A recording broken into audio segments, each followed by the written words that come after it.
Tudo defendendo os E vagalumes. quem não tá vendo, só tá ouvindo esse podcast, o presente inútil é um dos mais maravilhosos que eu recebi agora. Bonito é o mais bonito, cara. Ah, sim. Sem dúvida. É uma pedra amarela com um besouro prateado dentro. Que bonito, cara. Qual que é a sua formação? O que você... Eu sou teólogo, oficialmente. Eu fiz teologia. Não fiz teologia de igreja. Eu fiz uma faculdade de teologia. Ah, tem faculdade de teologia. Tem, Achei no que era só Mackenzie. igreja. É? Mackenzie. Quantos anos? São 5 anos. 5 anos. Depois fiz especialização em grego e hebraico. Fiz pós em direitos humanos e minorias. Mestrado em divindade. E o meu desejo é fazer doutorado em arqueologia. Cara, que currículo.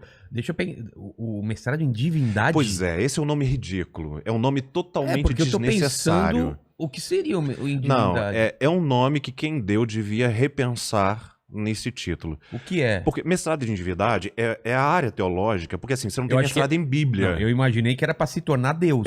Ou então não é? pós-graduado Mestrado em Deus, divindade. né? Terminei Tipo o curso. Pode me chamar de Deus assim, agora? Não. Olha só, você já é Deus, você precisa fazer um curso pra ser mestre em Deus, entendeu? Ah, tá. Não, na realidade é um mestrado em Bíblia, entendeu? Tá. Nos originais, em tudo que envolve o contexto.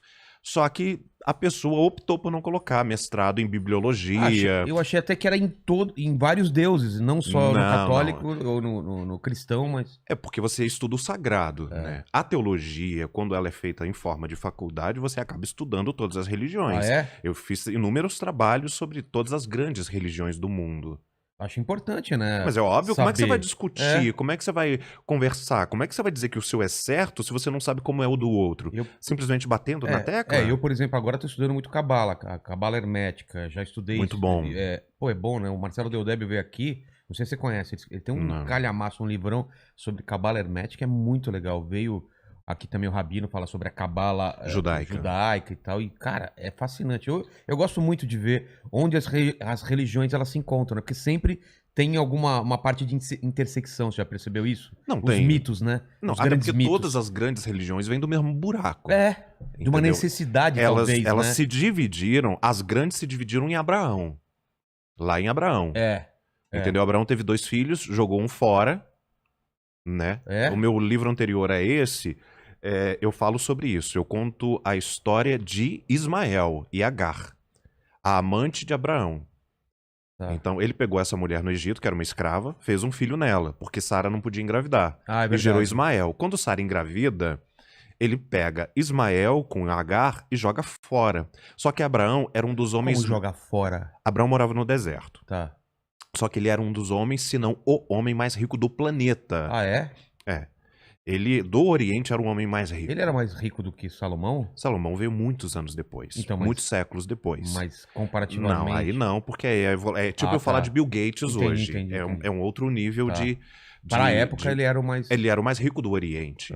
E aí, o que ele faz? Quando ele manda Agar, a escrava, que ele tinha feito um filho, e o próprio filho expulsa de casa, ele, como um dos homens mais ricos, ou o mais rico da terra, ele poderia ter dado uma cidade, camelos, joias. Não. Ele coloca os 2 para fora da tenda, no meio do deserto, e dá uma garrafa de água e um pedaço de pão. Caramba. O que significa? Eu quero que vocês morram, mas não morram na minha porta. Então, anda o suficiente para a água acabar e morra lá.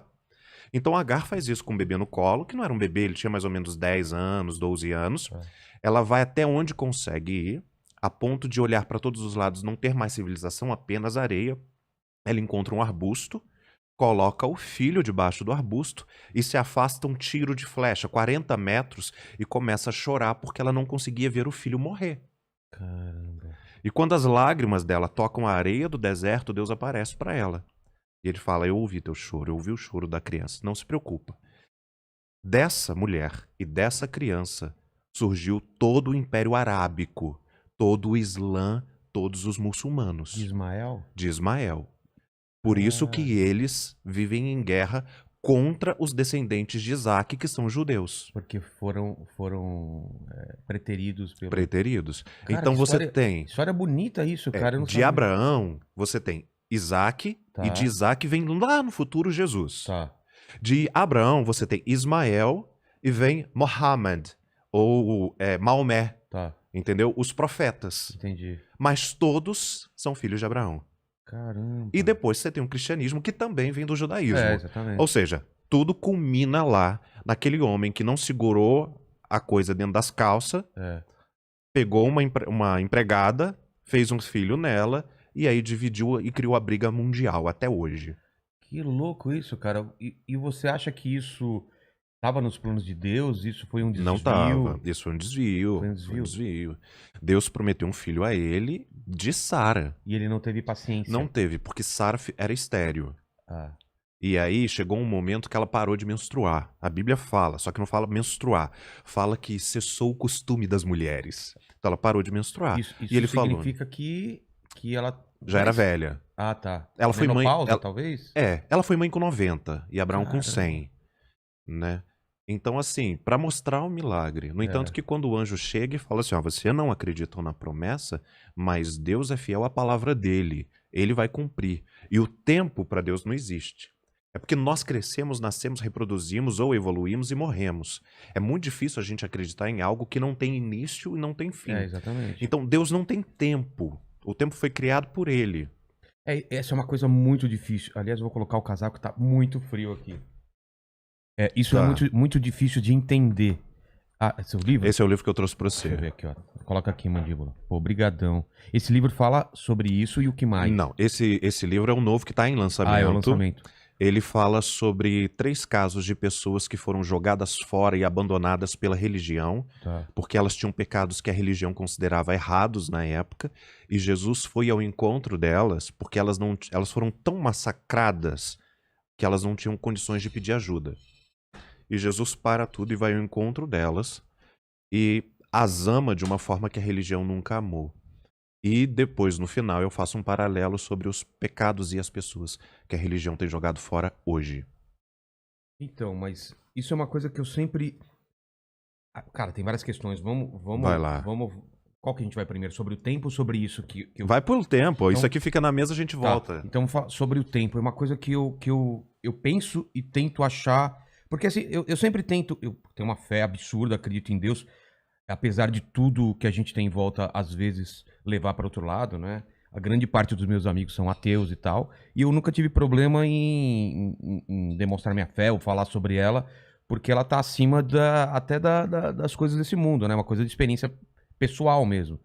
Mesmo nos momentos difíceis. Porque, cara, é óbvio se a gente parar pra pensar, pô, tem pobreza, tem gente morrendo. Como que Deus... E eu não sei se eu tô certo, mas uma coisa que eu penso sobre o tempo, sobre Deus, é que ele criou algumas regras para ele mesmo não poder intervir e ele deu o livre-arbítrio. E é a coisa mais sagrada que a gente tem. E esse livre-arbítrio é para tudo, pro bem e pro mal. Exatamente. E se ele começa a intervir muito, ele tira o nosso livre-arbítrio. Porque a gente tem o livre-arbítrio, inclusive, para fazer o mal. Então, acho que isso é um limitador que ele colocou para ele mesmo para não ter... cachorrinhos, gente que faz exatamente o que ele quer. Robôs, marionetes. Robôs, exatamente. Então eu acho que isso, ao mesmo tempo, foi a coisa mais maravilhosa que ele deu pra gente, mas ao mesmo tempo trouxe todas as coisas ruins por causa da gente. Todos os interrogativos, porque a gente não consegue compreender os porquês. Exatamente. Mas é justamente isso. Se Deus intervém o tempo inteiro em toda a história, como que você vai aprender?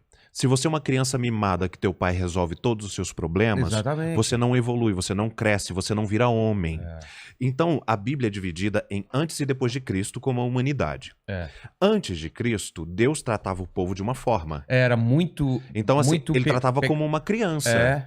Se uma criança vê uma tomada, você não chega perto dela e fala assim, olha que filho, 2 anos, imagina. Se você colocar o dedinho ali, você vai levar 220 volts, você vai ser eletrocutado, vai ter uma parada cardíaca, ele não vai entender. Não. O que você faz? Você tampa a tomada. Tampa a tomada, faz um barulho, bate na parede, bate na mão e fala, ai, dodói. No Antigo Testamento, como que Deus corrigia os desvios da humanidade? Caiu um raio, abria a terra, ficava leproso e não sei o quê. Quando Jesus vem... Ele fala, agora vocês já cresceram, vocês já têm maturidade.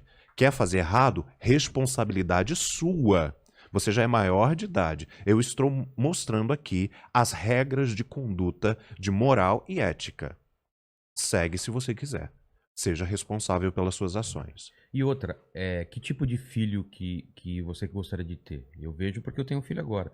Você queria um filho que cegamente te respeitasse e fizesse exatamente o que você quer, sem ter opinião, ou você quer um filho que cresça e que tenha opinião e que te respeite porque ele entende que isso é certo e vai fazer o certo porque ele sabe que é o certo. Qual é a diferença do prazer do pai? Fala, cara, olha que legal, ele tá fazendo isso não porque eu quero. Não porque você mandou. Não porque eu mandei ele, porque ele escolheu, ele te ama. cara. É, porque ele me ama. Então ele te defende. É assim que eu entendo Deus, entendeu? Que ele realmente podia... Ele podia impedir um assassinato, podia impedir um negócio, mas ele falou, não, eu dei a liberdade total pra eles, deixa eles aprenderem, evoluírem e serem seres humanos, entendeu? É porque pra ter robozinhos, ele tem os anjos. Pra que ter os seres humanos? Essa